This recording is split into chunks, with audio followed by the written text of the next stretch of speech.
Nous sommes mercredi 9 janvier. Bonjour à tous. Nous allons débuter ce journal par le rappel de ce communiqué de la présidence de la République sur la tenue des concertations nationales et la préparation de la feuille de route de la transition. Le président de la République informe l'opinion nationale et internationale que les concertations nationales prévues auront bel et bien lieu et dans les meilleurs délais possibles et après une préparation minutieuse afin d'en garantir le succès escompté.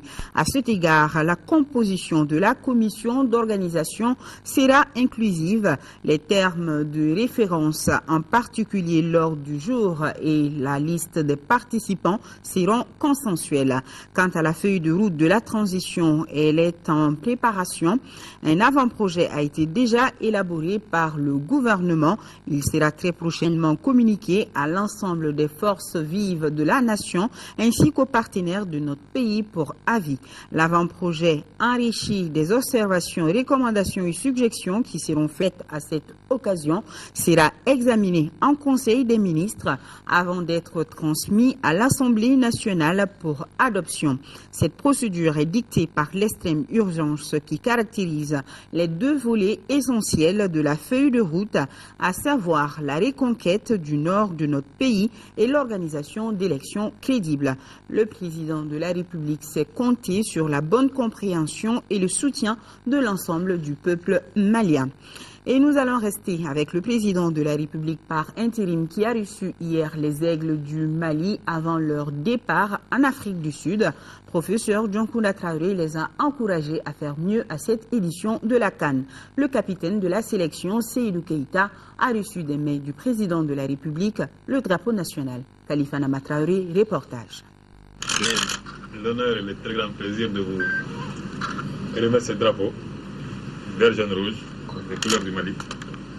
Je suis sûr que vos camarades et vous-même, vous allez le porter très haut pendant toute la durée de la compétition. Les couleurs nationales remises à Seydou Keïta, le président Dioncounda Traoré a voulu par ces gestes transmettre aux Aigles le message de soutien et de motivation de tout le peuple malien. Le président de la République par intérim a surtout exhorté les joueurs à faire mieux qu'en 2012. Je pense que vous avez compris tout l'intérêt que l'ensemble des Maliennes et des Maliens n'a cessé de manifester depuis votre dernière prestation à la Coupe d'Afrique des Nations. Cette prestation qui a été une prestation, disons, de haute facture, a donné beaucoup d'espoir aux Maliennes et aux Maliens.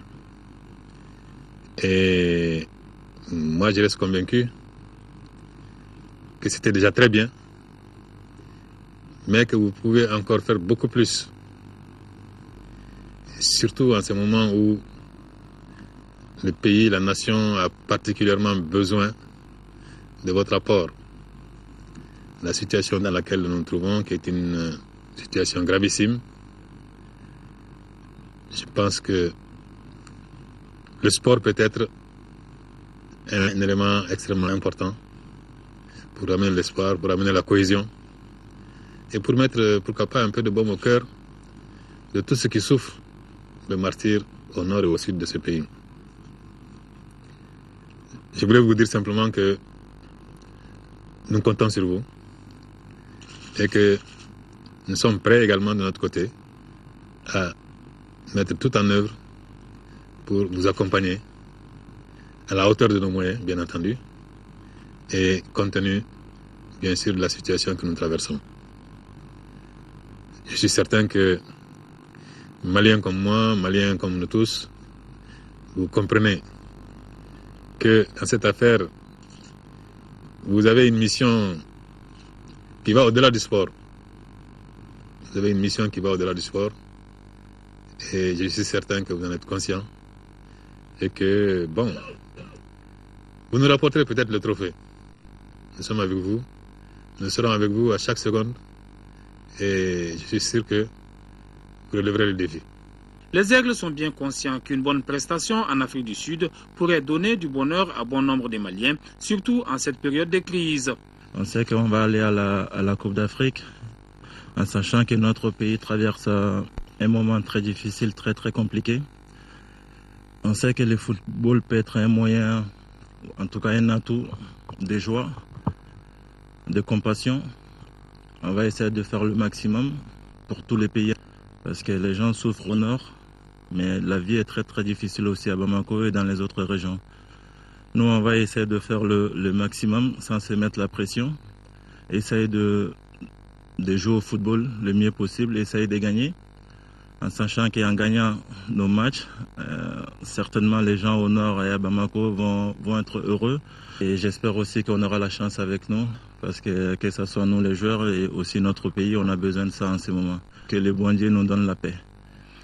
Le Mali débutera la CAN contre le Niger le 20 janvier, avant de jouer contre le Ghana le 24 et le 28 janvier face à la République démocratique du Congo. Comme vous le savez déjà, la liste des 23 aigles qui doivent participer à la CAN a été dévoilée hier dans la soirée. C'était à l'issue du match amical entre l'équipe A et B. Mahamadou Diarra Didjila, Abdou Traoré, Germain Berté Tongo, Ahmed Doumbia et Moustapha Yatabare seront les grands absents de cette CAN. Ils n'ont pas été retenus par le sélectionneur national Patrice Carteron, que je vous invite à écouter. Le groupe des 23 retenus... les Aigles du Mali pour cette CAN en Afrique du Sud. Les 3 gardiens de but sont Mamadou Samassa, Soumaïla Diakité, Ali Erango. On a ensuite 8 défenseurs.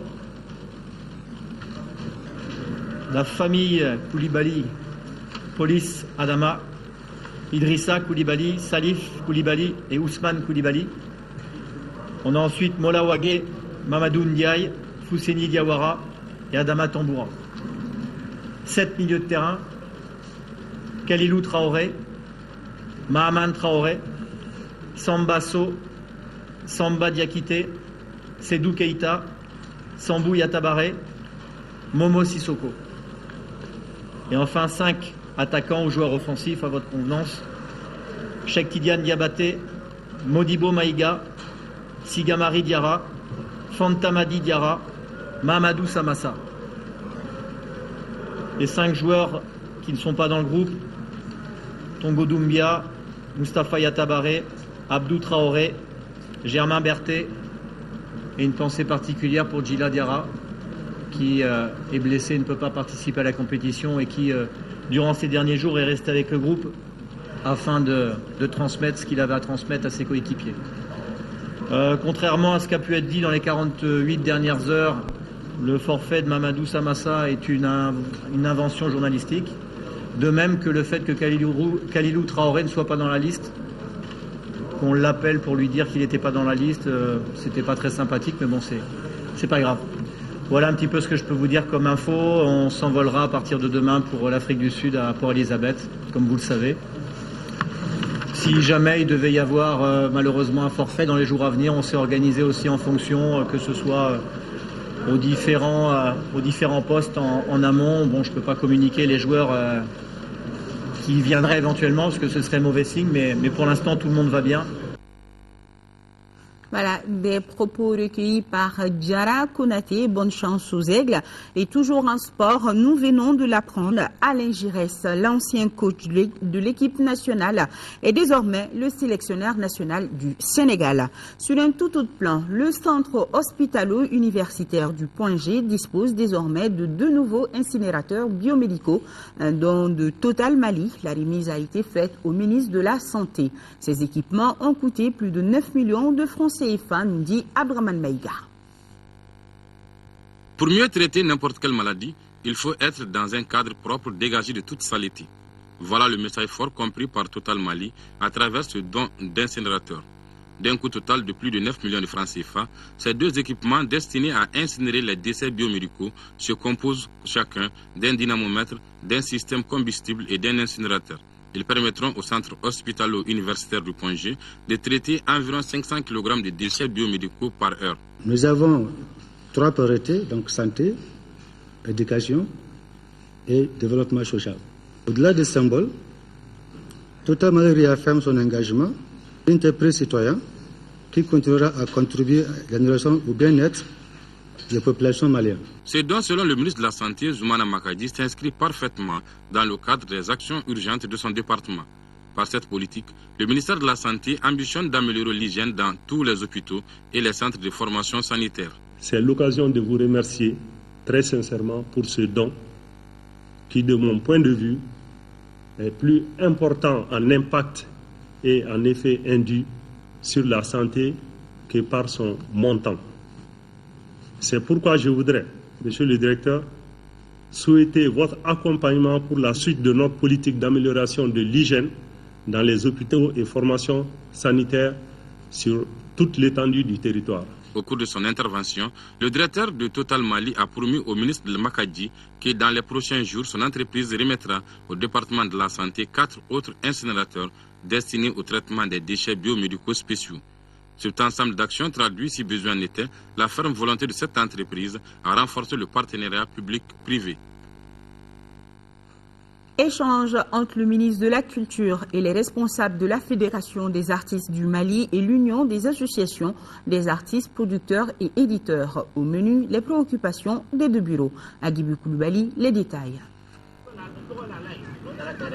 Le monde des arts et de la culture dans notre pays est aujourd'hui scindé en Fédération des artistes du Mali et en Union des associations des artistes, producteurs et éditeurs du Mali.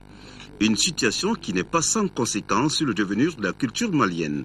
C'est pour cette raison que le ministre de la Culture a voulu rencontrer les deux bureaux pour un échange fructueux. C'est seulement dans l'union de l'ensemble des artistes, de l'ensemble des acteurs et des opérateurs culturels que nous atteindrons ces objectifs. Mon souhait aurait été de vous retrouver tous ensemble. J'espère que ce n'est que partie remise pour m'adresser à vous tous ensemble, partager avec tous ensemble, créer cette union des cœurs et des esprits dont ce pays, en dehors de notre sphère, a tant besoin aujourd'hui. Occasion pour les deux structures d'expliquer au ministre Maïga leurs préoccupations. On a des problèmes de subvention pour le fonctionnement de la fédération et aussi d'une manière générale les artistes ont beaucoup de problèmes, surtout les artistes musiciens et les cinéastes pour la piraterie, donc c'est un manque à gagner pour la musique malienne, donc ça c'est des problèmes qui nous préoccupent. On nous a promis de nous rencontrer pour que nos cahiers de doléances que nous avons présentés à la dernière réunion à l'Assemblée générale, nous puissions les reprendre et avec lui discuter et enfin de trouver des voies et moyens pour en tout cas permettre aux artistes de rentrer dans leurs droits. La visite guidée des locaux du siège de la FEDEMA a été l'un des temps forts de cette rencontre du ministre de la Culture avec les artistes du Mali. Direction Caille avec la célébration ce week-end des 100 ans de la paroisse Notre-Dame de la Merci de Kakoulou. Cette célébration qui a regroupé les fidèles chrétiens venus de tout le Mali et d'Europe a été marquée par des prières, des bénédictions et des chants religieux. La cérémonie a enregistré la présence de l'archevêque de Bamako, Jean Zerbo. Sur place, le reportage de Diafar Aïdara. La bonne nouvelle de Jésus-Christ est parvenue sur la terre de Kakoulou. Cependant, c'est à Dinguira que les pères du Saint-Esprit étaient d'abord installés il y a 120 ans. À leur suite, la paroisse a été transmise aux pères blancs qui, en 1913, l'ont transférée à Kakoulou. 3 prêtres sont issus de la paroisse de Kakoulou, feu l'abbé Pierre Kanouti, feu l'abbé Sylvain Camara et aujourd'hui l'abbé Sylvain Camara Junior. Ce centenaire a débuté par la bénédiction de la grotte dirigée par le père Bob Idriss, venu de la Belgique. Cet homme a passé 50 ans de sa vie ici, dans la région de Caille, pour véhiculer le message du Christ. Ensuite, ce fut la grande messe du centenaire qui a regroupé les fidèles chrétiens venus de toutes les régions du pays. Cette messe était présidée par l'administrateur apostolique et officiée par l'archevêque de Bamako, Jean Zerbo. Nous sommes venus d'abord pour rendre grâce à Dieu du travail accompli à travers leurs œuvres. Nous avons été à un lieu de pèlerinage, Dinguiraï. C'était vraiment hier, c'était une visite avec beaucoup d'émotion. Je lance un appel pour qu'on puisse revaloriser cette zone qui a été aussi le lieu où nous avons des tombes de missionnaires. Tout homme cherche Dieu et Dieu cherche les humains. Et les prophètes, justement, sont les envois de Dieu pour manifester cette recherche de l'homme. Tout le monde était là recueilli Alors là, on ne distingue même pas qui était chrétien, qui était animiste, qui était musulman. Si nous célébrons 100 ans, ça veut dire qu'il ne faut pas croiser les bras. Hein? Il faut repartir. Hein? Ce n'est pas un point d'arrivée, c'est un point de départ. Les invités d'honneur de ce centenaire étaient Bob Idriss de la Belgique et le maire de la commune 2 du district de Bamako, une commune jumelée à celle de Kakoulou. Si pour une fête chrétienne, nous sommes invités, ça ne fait que vraiment nous réconforter. Nous avons vraiment tenu à être là, à partager avec eux cette fête qui réellement a été une réussite totale. Plusieurs activités ont marqué ce centenaire, parmi lesquelles les recueillements sur les tombes des premiers missionnaires blancs venus à Kakoulou. Ce centenaire a pris fin par une soirée culturelle. Tenue de la nuit des animateurs agricoles à Wélé-Sébougou, une initiative de l'ONG Djitoumoun-Kounkan. La soirée avait pour thème les effets négatifs de l'orpaillage sur la population. Moussa Fane, compte rendu. La prolifération des sites d'orpaillage inquiète l'ONG Djitoumoun-Kounkan à cause de son impact négatif sur la population rurale. C'est pourquoi la question était au centre de la nuit des animateurs agricoles organisée récemment à Wélé-Sébougou par cette ONG.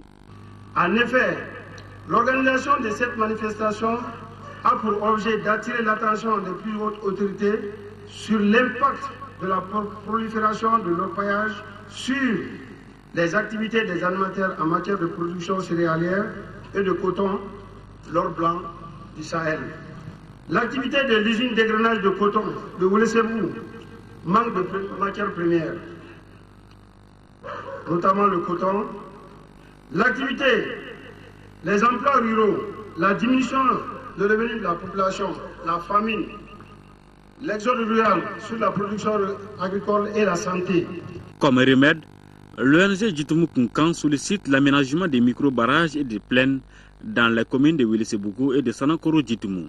La réalisation de ces ouvrages dans les deux communes de Djitoumou contribuera à assurer la sécurité alimentaire, l'augmentation des revenus de la population, la création d'emplois ruraux, la diminution de la coupure du bois de chauffe, l'exode des braves valides vers les zones d'orpaillage.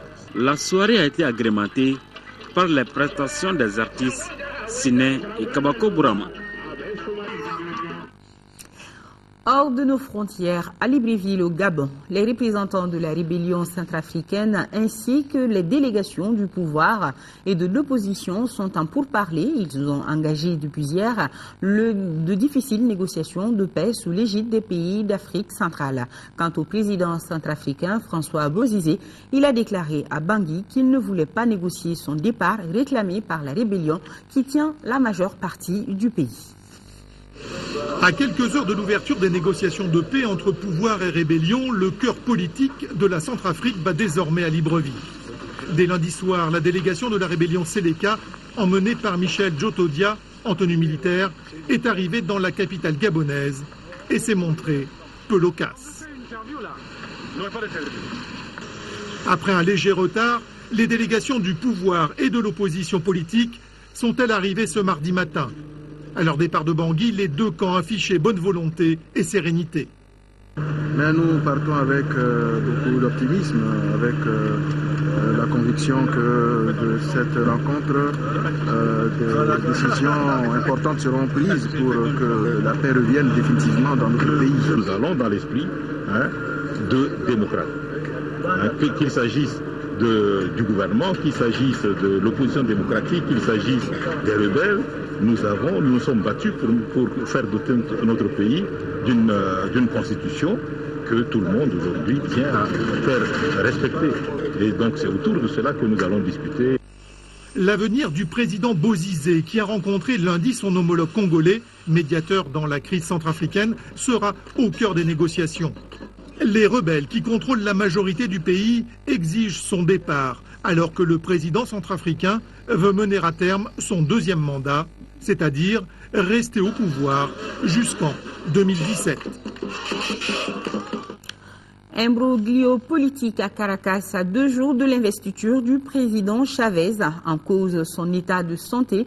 Je vous rappelle qu'Hugo Chavez est hospitalisé à Cuba depuis 1 mois. Il ne pourra pas prêter serment ce 10 janvier d'après les diagnostics, sauf surprise de dernière minute de sa part. Le vice-président a reporté la cérémonie de prestation. L'opposition, elle demande le respect de la Constitution et plus de transparence sur l'état de santé du président Chavez.